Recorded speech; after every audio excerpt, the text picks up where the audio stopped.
అవగాహన వచ్చిన తర్వాత సంబంధిత అధికారులందరికీ కూడా మళ్ళీ వెళ్ళి ఎవరిని ఇది మళ్ళీ మొదలుపెట్టాడు, ఈ తప్పుడు పత్రాలతో మొదలుపెట్టాడు, వీటిని ఆపండి అని చెప్పి ప్రభుత్వ అధికారులందరికీ కూడా సంబంధిత శాఖాధిపతులందరినీ కూడా సంప్రదించడం జరిగింది. సంప్రదించిన తర్వాత కొంతమంది పట్టించుకున్నారు, కొంతమంది పట్టించుకోవట్లేదు. కాబట్టి ఈ రకంగా మళ్ళా ఎన్నిసార్లు చేసినా మళ్ళీ అక్కడికే వస్తుందని చెప్పి ఈసారి ఇలా కాదు, ఈ అధికారులు కనుక వీళ్ళు ఎవరైతే వారి వారి విధులు కనుక నిర్వర్తించకపోతే కనుక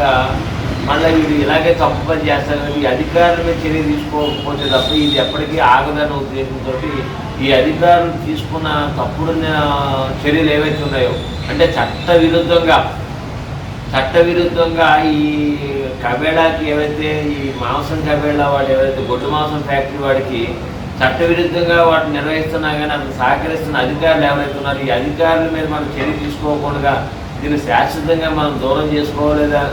చేసుకోలేము అని ఒక నిర్ణయానికి వచ్చిన తర్వాత మన తణుకు గోసేవా సంస్థ సభ్యులందరం కలిపి నిర్ణయించుకున్న తర్వాత ఇవన్నింటినీ కూడా పునఃసూచన భరించి ఇది రాష్ట్ర స్థాయిలో జిల్లా స్థాయి అధికారులు కలెక్టర్ కానీ, ఎస్పీ కానీ, లోకల్లో ఉన్న సిఐఎస్ఐలు కానీ,